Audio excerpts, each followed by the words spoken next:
رب اشرح لي صدري ويسر لي أمري واحلل عقدة من لساني يفقهوا قولي ربي زدني علما ربي زدني علما ربي زدني علما اللهم فقهنا في الدين اللهم إني أسألك علما نافعا وعملا متقبلا ورزقا طيبا اللهم انفعنا بما علمتنا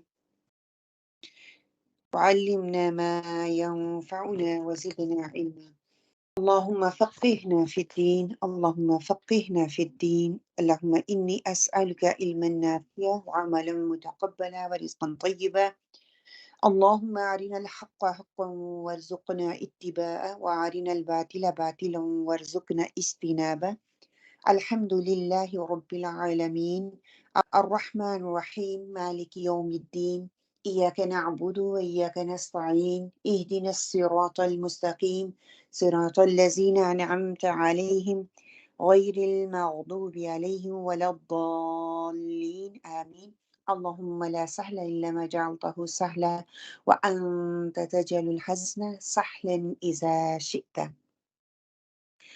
اللهم ثبتنا عند الموت بلا إله إلا الله اللهم اجعلني أحبك بقلب كله وأرضيك بجهد كله اللهم أهدني وسددني اللهم أهدنا وسددنا اللهم أهدني واهدني به آمين اللهم آمين السلام عليكم ورحمة الله وبركاته اللہ سبحانہ تعالیٰ سے دعا کرتے ہیں اللہ سبحانہ تعالیٰ ہمیں استقامت عطا فرمائے اللہ سبحانہ تعالیٰ ہمیں اپنے اس وقت کو بہترین طریقے سے یوٹیلائز کرنے کی توفیق عطا فرمائے اللہ سبحانہ و تعالیٰ ہمیں قرآن کے ساتھ جوڑنے والوں میں شامل فرمائے انشاءاللہ۔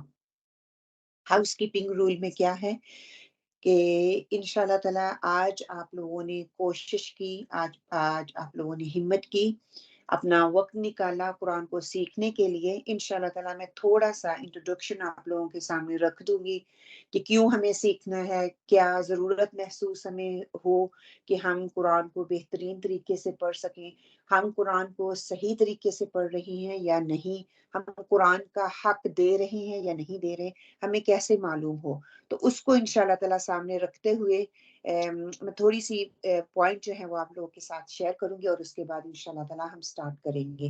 سب سے پہلے جو میں آپ لوگوں سے ریکویسٹ کروں گی کہ پنکچویلٹی آپ ٹائم سے پہلے ٹیچر کے اچھا اسٹوڈنٹ وہی ہوتا ہے جو ٹیچر کے آنے سے پہلے کلاس میں موجود ہوتا ہے اور وہی اسٹوڈنٹ ایگر ہوتا ہے لرن کرنے کے لیے کیونکہ اس کا دماغ اس کا دل جو ہے وہ قرآن میں اٹکا ہوتا ہے وہ اس کا دل ہوتا ہے کہ ٹیچر کے آنے سے پہلے وہ وہاں پہ موجود ہو تاکہ کچھ مس نہ کر سکے۔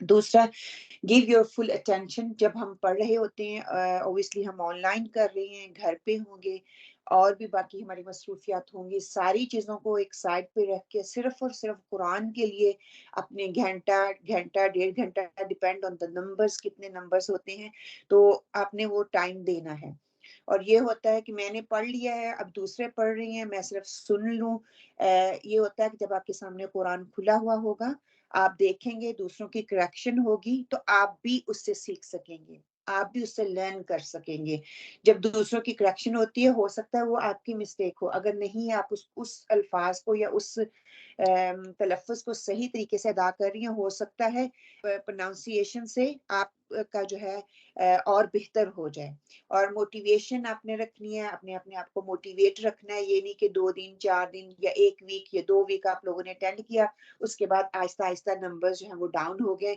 اس بات کو اپنے ذہن میں رکھیں کہ ہمیشہ جو پائیدار چیز ہوتی ہے جو اچھی ہوتی ہے وہ ٹھہر جاتی ہے جو راکھ ہوتی ہے جو گردآلود چیز ہوتی ہے وہ پانی کے ساتھ بہہ جاتی ہے جیسے آپ لوگوں نے نہروں میں دیکھا ہوگا نا یہاں پہ چھل ہوتی ہے کتنی وہاں پہ جھاگ ہوتی ہے لیکن جھاگ وہیں پہ رہ جاتی ہے اور جو صحیح پانی ہوتا ہے جو دوسروں کو فائدہ دینے والا ہوتا ہے وہ آگے اپنا راستہ بنا لیتا ہے تو اسی طرح آج اگر ہم یہاں پہ آ کے بیٹھے ہوئے تو اس کا مطلب ہے ہم نے اپنے آپ کو ڈیڈیکیٹ کر دیا قرآن کے لیے اپنا ٹائم نکالا ہے انشاءاللہ اللہ تعالیٰ سے استقامت مانگے کلاس کے بعد آپ تھوڑا سا صدقہ دے دیں اللہ کی راہ میں نکال دیں کہ اللہ سبحانہ تعالیٰ ہمیں استقامت دے. اللہ کی ہیلپ اور مدد کے بغیر ہم کچھ نہیں کر سکتے. تو یہ بات اپنے دھیان میں رکھیں، اپنے دماغوں کو بالکل خالی کر کے بیٹھیں. یہ کئیوں کے دلوں میں ہوتا ہے نا کہ مجھے تو بہت آتا ہے. جتنا بھی ہو قرآن کا علم آپ کو جتنا بھی آتا ہو، پھر بھی آپ اپنے آپ کو خالی کر کے بیٹھیں گے تو جو بتانے والا ہے، جو آپ کا ٹیچر ہے، وہ آپ کو کچھ نہ کچھ آپ کے دل میں نئی چیز ڈال ہی دے گا. اگر میں اس موڈ سے بیٹھوں گی کہ میں نے جو ہے مجھے آلریڈی آتا ہے، میں بس دیکھوں کس طرح سے ڈلیور ہو رہا ہے، تو یقین کریں آپ کچھ نہیں لے سکیں گے. اور اپنی نیت کو خالص اللہ سبحانہ و تعالیٰ کے لیے کریں. کسی کے لیے نہیں. میں یہاں پہ بیٹھی سب سے پہلے میں نے اللہ کے لیے اس قرآن کو بہترین طریقے سے پڑھنا ہے. انشاءاللہ تعالیٰ آگے اس کی تفصیل بتاؤں گی، تو اپنی انٹینشن جو ہے آپ اس کو درست کر لیں. آپ نے کسی کے لیے یہاں پہ نہیں بیٹھے، آپ خوش قسمت لوگوں میں سے ہیں. آپ کو اپرچونٹی دی جا رہی ہے، آپ اس اپرچونٹی سے فائدہ لینے والے بنے انشاءاللہ. حضرت برا بن عازب رضی اللہ بیان کرتے ہیں، میں نے رسول صلی اللہ علیہ وآلہ وسلم کو فرماتے سنا، اپنی آوازوں سے قرآن کو حسین بناؤ. کیوں؟ کیونکہ اچھی آواز قرآن کے حسن میں اضافہ کرتی ہے. سبحان اللہ. اب ہم دیکھیں ہم قرآن کو کیسے پڑھتے ہیں، اور میں اس قرآن کے ذریعے اس موقع سے فائدہ اٹھاتے ہوئے کس طرح سے اپنی آواز کو اور بہتر بنا سکتی ہوں. الحمدللہ اللہ سبحانہ تعالیٰ نے ہمیں آواز دی. الحمدللہ اللہ سبحانہ تعالیٰ نے ہمیں موقع دیا. الحمدللہ اللہ سبحانہ تعالیٰ نے ہمیں پلیٹ فارم بھی دے دیا. گھر بیٹھے بٹھائے اپنی سہولت میں ہم آن لائن قرآن سیکھ رہے ہیں. اس کے باوجود اگر میں اس سے پورا فائدہ اٹھانے والی نہ بنی تو یہی ٹائم میرے لیے قیامت والے دن میرے خلاف کھڑا ہوگا. ہر سہولت دی گئی، ہر موقع فراہم کیے گئے، لیکن اس سے میں نے فائدہ نہیں اٹھایا تو یہ میرا اپنا قصور ہوگا. ایک اور حدیث ہے، اس کا ریفرنس لے لیجئے، 2914 ہے. سنن ترمذی کی یہ حدیث ہے، اور نسائی میں بھی ہے یہ حدیث، اور مسند احمد میں بھی یہ حدیث ہے. ان کے ریفرنس میں نے نیچے دے دیے ہیں انشاءاللہ.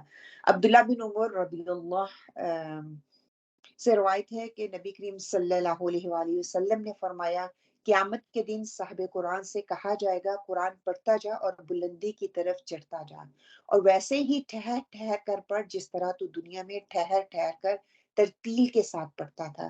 بس تیری منزل وہ ہوگی جہاں تیری آخری آیت کی تلاوت ختم ہوگی. الحمدللہ ہم قرآن پڑھنے والے ہیں، قرآن پڑھانے والے ہیں، اور کوشش یہ کرنی ہے انشاءاللہ تعالیٰ سے آج سے قرآن کو ٹھہر ٹھہر کر ترتیل کے ساتھ، ترتیب کے ساتھ، اور پورے قواعد اور ضوابط کے ساتھ ہم نے پڑھنے کی کوشش کرنی ہے انشاءاللہ.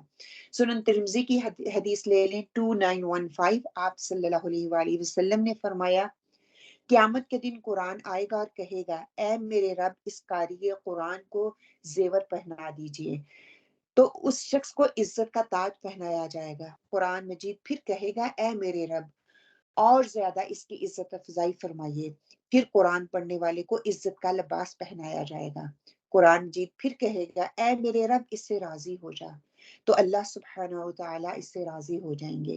پھر فرمائے گا، قرآن پڑھتے جاؤ اور جنت کے درجات چڑھتے جاؤ، اور ہر آیت کے ساتھ نیکی بھی زیادہ کر دی جائے گی. مطلب کہ اس کے رینک کو بڑھا دیا جائے گا. وہ اگر پہلے 0 رینک پہ تھا تو جتنا وہ پڑھتا جائے گا بہترین اچھے انداز سے وہ اوپر چڑھتا جائے گا. شیخ سلمان العودہ کہتے ہیں کہ ایک مرتبہ میں نے اپنے شیخ سے شکایت کی کہ میں نے ایک کتاب پڑھی لیکن مجھے اس میں کچھ یاد نہیں رہا. انہوں نے مجھے ایک کھجور دی اور فرمایا، لو یہ چباؤ. پھر مجھ سے پوچھا، کیا اب تم بڑے ہو گئے؟ میں نے کہا نہیں. فرمایا، لیکن یہ کھجور تمہارے جسم میں گل مل گئی ہے. اس کا کچھ حصہ گوشت بنا، کچھ حصہ ہڈی بنا، کچھ کھال، کچھ بال، کچھ ناخن اور کچھ مسام وغیرہ. تب جا کر میں نے جانا کہ جو بھی کتاب پڑھی جاتی ہے، وہ قرآن ہو، وہ کوئی لٹریچر کی بک ہو، وہ حدیث کی بک ہو، وہ تفسیر کی بک ہو، وہ آپ صلی اللہ علیہ وسلم کی سیرت کی بک ہو، صحابہ کی سیرت کی بک ہو، وہ کچھ میرے اخلاق کو سنوارتی ہے، کچھ میرے لکھنے بولنے کے اسلوب میں ترقی دیتی ہے، کچھ میرے علم کو بڑھاتی ہے، کچھ میری لغت کو مضبوط کرتی ہے، مطلب کہ وہ ساری جو کتاب میں پڑھتی ہوں اس کا کچھ حصہ میرے پورے حصے پورے جسم میں کہیں نہ کہیں وہ مجھے فائدہ دے رہا ہوتا ہے. تو اگرچہ میں اس کو محسوس نہیں کر پاتا، آہستہ آہستہ وہ میری زندگی کا حصہ بنتا ہے، میری عادات کا حصہ بنتا ہے، میرے علم کا حصہ بنتا ہے، میرے اخلاق کا حصہ بنتا ہے، مجھے بولنے اور سیکھنے میں وہ مددگار ثابت ہوتا ہے. تو اسی طرح جتنا آپ قرآن پڑھیں گے اللہ کے قریب ہوتے جائیں گے، جتنا آپ کے اندر ایمان ہوگا قرآن اتنا ہی آپ کے لیے آسان ہوتا جائے گا. آپ نے حفظ کرنا ہے، آپ نے اس کو پڑھنا ہے، اس کے قواعد و ضوابط کو دیکھنا ہے، اپنے تجوید پڑھنی ہے. شروع میں شاید تھوڑا مشکل ہو، لیکن آہستہ آہستہ راہیں کھلتی جاتی ہیں، آسانیاں آتی جاتی ہیں، اور یہ اللہ سبحانہ و تعالیٰ کی طرف سے ہوگا انشاءاللہ. ہم تھوڑا سا دیکھ لیتے ہیں کہ واٹ از اے تجوید. تجوید کا مطلب کیا ہے؟ کس چیز کو تجوید کہتے ہیں؟ تجوید کہتے ہیں کسی چیز کو پرفیکٹ کرنا، بیوٹیفل بنانا. اگر ہم دیکھیں اسلامک ٹرمینالوجی میں تجوید کا کیا مطلب ہے؟ قرآن کے ہر حرف کو درست ادا کرنا، اس کا حق دینا، کہاں پہ مجھے رکنا ہے، کہاں پہ مجھے سٹارٹ کرنا ہے، اس کا جو رائٹ ہے قرآن کو پڑھنے کا وہ اس کو دینا تجوید کہلاتا ہے. میں تجوید کو کیوں سیکھوں؟ کیونکہ قرآن صحابہ اکرام تک کیسے پہنچا اور ان کے ذریعے پھر ہم تک کیسے پہنچا. قرآن اللہ سبحانہ و تعالیٰ کی طرف سے اللہ سبحانہ و تعالیٰ نے سیدنا جبرائیل علیہ السلام کو دیا. سیدنا جبرائیل علیہ السلام نے اللہ سبحانہ و تعالیٰ سے جیسے لیا ویسے سیدنا محمد صلی اللہ علیہ وآلہ وسلم تک پاس آن کیا، ان کو دیا. پھر سیدنا محمد صلی اللہ علیہ وآلہ وسلم نے اپنے صحابہ کو یہ قرآن ایز اٹ از دیا جیسا کہ اللہ سبحانہ تعالیٰ سے جبرائیل علیہ السلام تک پہنچا، اور جبرائیل علیہ السلام نے آپ صلی اللہ علیہ وسلم تک پہنچایا، اور آپ صلی اللہ علیہ وآلہ وسلم نے اس کو ویسے ہی صحابہ تک پہنچایا جیسا کہ نازل ہوا تھا. آپ صلی اللہ علیہ وآلہ وسلم نے صحابہ کو ویسے ہی سکھایا جیسا کہ جبرائیل علیہ السلام نے آپ صلی اللہ علیہ وسلم کو سکھایا. پھر آپ صلی اللہ علیہ وسلم کے بعد صحابہ کرام کے بعد ان کے جو اسٹوڈنٹ تھے، آنے والے جو لوگ تھے یعنی کہ تابعین، وقت کے ساتھ ساتھ بہت سے نان عرب جو تھے وہ اسلام میں جب داخل ہوئے، جن کی اپنی زبان عربی نہیں تھی. صحابہ کو ڈر تھا کہ قرآن کو اپنے وہ لب و لہجے میں پڑھنا شروع کر دیں گے، قرآن کی جو اوریجنل لب و لہجہ ہے وہ کہیں گم نہ ہو جائے. تو اس پر پھر انہوں نے کیا کیا کہ قرآن کی ادائیگی کے لیے کہ جو آپ صلی اللہ علیہ وسلم نے طریقہ ہمیں سکھایا وہ گم نہ ہو جائے، اس کی وجہ سے انہوں نے قرآن کو پڑھنے کے قواعد جو ہے وہ بنائے، اور پھر وہ علم تجوید کی بنیاد اس نے کھڑی کی. ٹھیک ہے. اب کیا ہے کہ یہ سائنس جو ہے کیسے اسٹیبلش ہوئی وہ ساری میں نے آپ کے سامنے رکھی. اب تجوید کی جو سائنس ہے اس کو اپنے لب و لہجے میں ویسے ہی پڑھنا جیسا کہ آپ صلی اللہ علیہ وسلم نے صحابہ اکرام تک پہنچایا اور صحیح طریقے سے اس کو پرزرو کر لیا گیا. جب اس کو صحیح طریقے سے پرزرو کر لیا گیا، اب ہم نے اس کی امپورٹنس کو جانتے ہوئے اس کو پڑھنا ہے کہ ہمارے پاس وہی لب و لہجہ موجود ہو جو کہ رسول صلی اللہ علیہ وسلم نے سکھایا. بہت سے لوگ کہتے ہیں کیا ہمارے پہلے لوگوں نے جو قرآن پڑھا تھا کیا وہ غلط تھا، کیا وہ صحیح نہیں تھا؟ اب یہ نئے طریقے آ گئے قرآن کو پڑھنے کے، قرآن کو سمجھانے کے، انہوں نے کیوں ویسے نہیں پڑھا؟ ہو سکتا ہے ان کو ویسے ہی سکھایا گیا ہو، ان تک ویسا علم نہ پہنچا ہو. اب بہت سی ریسرچز کے بعد بہت سی جس طرح دنیا ترقی کر رہی ہے اسی طرح قرآن کے علم میں بھی ترقی آ رہی ہے، لوگ قرآن کے علم کو پرزرو کر رہے ہیں. تو اس کی امپورٹنٹ یہ ہے کہ میں نے اس کو کیوں سیکھنا ہے، کیونکہ قرآن کو تجوید سے پڑھنا جیسا کہ اللہ سبحانہ تعالیٰ نے جبرائیل علیہ السلام پر نازل فرمایا اور جبرائیل علیہ السلام نے آپ صلی اللہ علیہ وسلم کو دیا اور آپ صلی اللہ علیہ وسلم نے صحابہ اکرام اپنے کمپینین کو دیا، وہ فرض عین ہے. وہ ہر مسلمان پر پڑھنا فرض ہے، وہ مجھ پہ بھی فرض ہے، وہ آپ پر بھی فرض ہے. ہاں اس کی جو سائنس آف دا تجوید اس کے لیے کہا جاتا ہے کہ وہ فرض کفایہ ہے، مطلب کہ بیسک رولز ہیں، آگے انشاءاللہ تعالی ہم پڑھیں گے۔ ایک رولز ہیں جو کہ لفظ کا حصہ ہے، اس کے اندر صفات پائی جاتی ہیں، صفات عارضہ، صفات لازمہ۔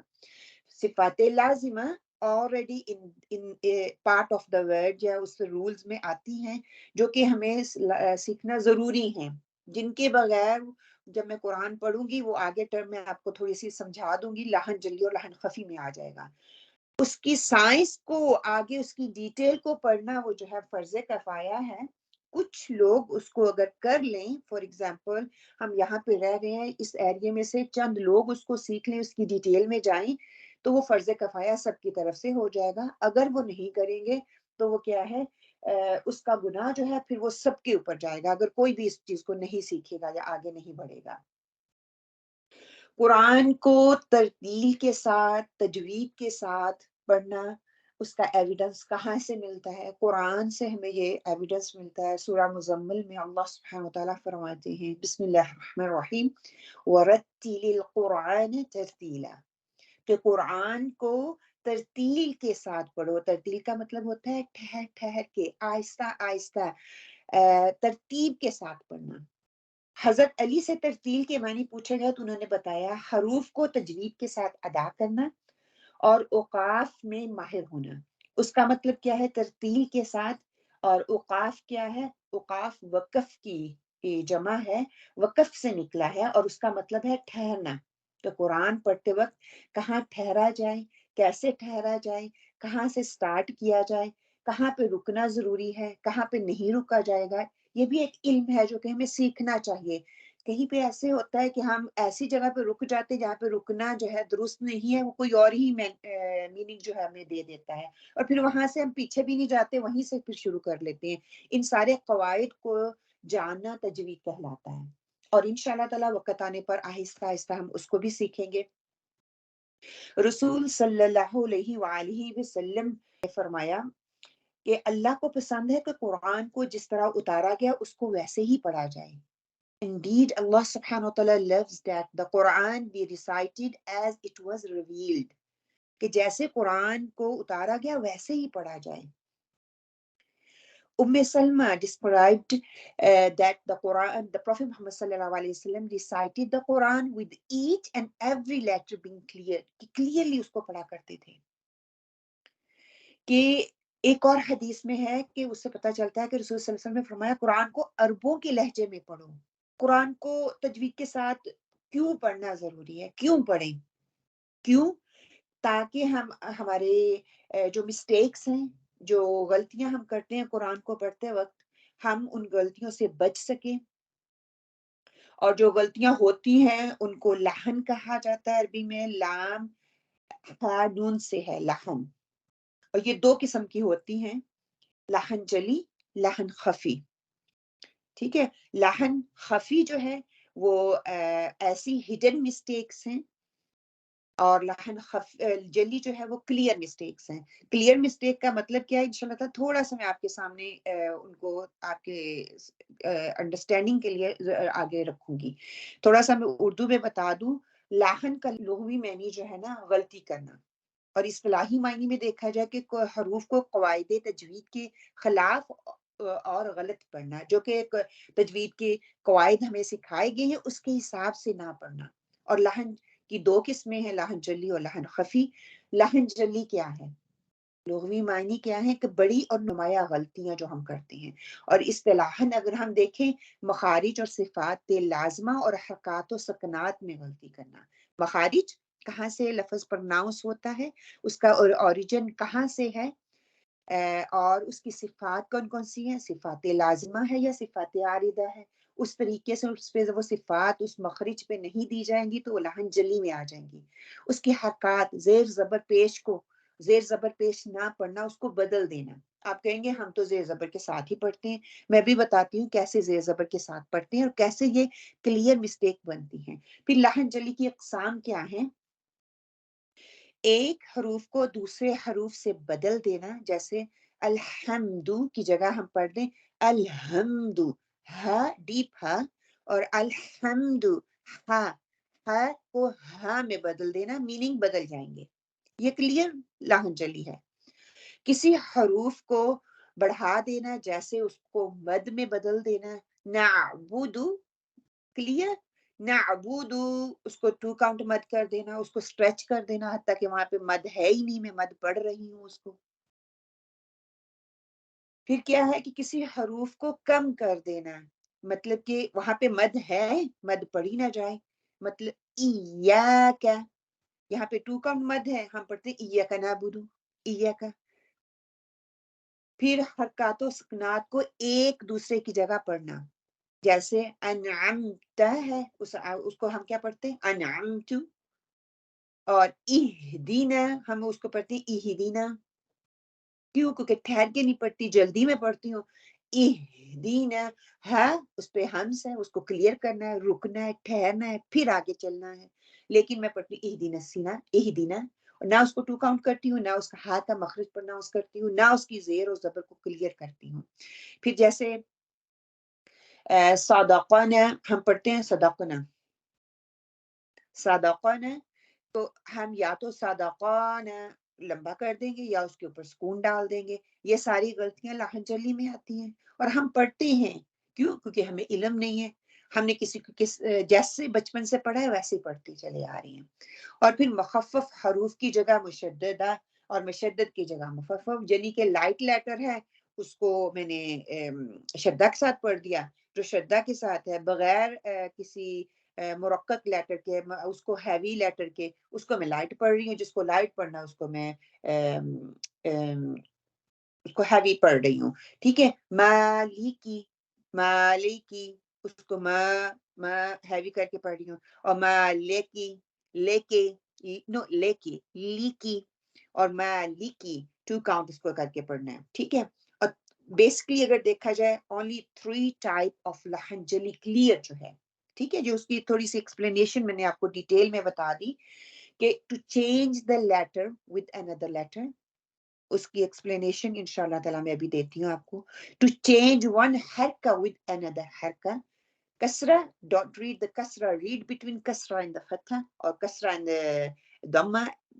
کیسے ہم بولتے ہیں پڑھتے ہیں وہ بھی آپ کو پڑھ کے سناؤں گی انشاءاللہ. To add a letter to word اور اسکپ اٹ، یا تو ایڈ کر دیا جائے جیسے ابھی میں نے بتایا مد، یا پھر اس کو اسکپ کر دیا جائے. 2 کاؤنٹ کرنا تھا، 2 کاؤنٹ کو ویسے ہی نکال دیا گیا، تو وہ کیا ہو جائے گی؟ وہ لحن جلی میں آ جائے گی. اوکے. سورہ الفاتحہ ہم نماز میں اس کو ہر رکعت کا حصہ ہے، اس کے بغیر ہماری نماز مکمل نہیں ہوتی. اور ایٹ لیسٹ منیمم تو 17 ٹائم تو جو کہ فرض رکعات ہیں اس میں ہم اس کو پڑھتے ہیں. اس میں غلطیاں ہم کیا کہتے ہیں؟ رب العالمین. سو رب العین، ہم کیا پڑھتے ہیں؟ رب العالمین. نو، رب العالمین، نہیں ہے. رب با کسرہ بی، رب العالمین. کو پڑھنے کی بجائے ہم حمزہ پڑھ دیتے ہیں، عین کو حمزہ میں بدل دیتے ہیں. دس از کلیئر لہن جلی، کلیئر مسٹیک. ورڈ لفظ کو دوسرے لفظ سے بدل دینا. اب اس کا میننگ کیا آئے گا یہ ہمیں اندازہ ہی نہیں ہے. سبحان اللہ، کہ ایک رب العالمین، ہم رب کو عالمین کا رب کہہ لیں، اگر ہم آ کے ساتھ حمزہ کے ساتھ بدل دیتے تو اس کا ٹوٹلی میننگ جو ہے وہ بدل جائے گا. اسی طرح ہم کیسے چینج کرتے ہیں؟ قاف جو کہ ہیوی لیٹر ہے، ہیوی پرناؤنس ہونا چاہیے. قلبن، ہارٹ کو کہتے ہیں، ہم اس کو کیا پڑھتے ہیں؟ قلبن، ڈاگ، کتا جس کو ہم کہتے ہیں اپنی زبان میں. تو کیا مطلب؟ دل سے وہ کتا بن گیا. یا اگر کتے کا ذکر ہو رہا ہے سورہ کہف میں تو ہم اس کو قلبن پڑھ رہے ہیں، قلبن نہیں پڑھیں گے. ہم الفاظ کے بدلاؤ سے الفاظ کو، ایک الفاظ کو دوسرے لفظ میں چینج کر دیتے ہیں، ہمیں خود سے یہ نہیں پتا چلے گا. اس کے لیے ہمیں ٹیچر کے ساتھ 1 to 1 پڑھنا پڑے گا. اور انفارچونیٹلی ہوتا کیا ہے کہ بچوں کو بھی ہم ویسے ہی سکھا رہے ہیں، ایون دو بچے مدرسے جا رہے ہیں، اسکول جا رہے ہیں، لیکن اس کے باوجود ان کی مخارج ہمیں نہیں معلوم. چلو اپنے لیے تو صحیح، لیکن اپنے بچوں کے لیے تاکہ ان کے مخارج صحیح ہو سکیں، اس کو تسلسل کے ساتھ اور استقامت کے ساتھ انشاءاللہ تعالیٰ آپ پڑھیں. دوسرا کیا ہے؟ ذا which is the tip of the tongue letter ہے، اس کو میں زا پڑھ دوں گی جو کہ back of my teeth letter ہے. Dhalla, he was humiliated. And zalla, he slipped.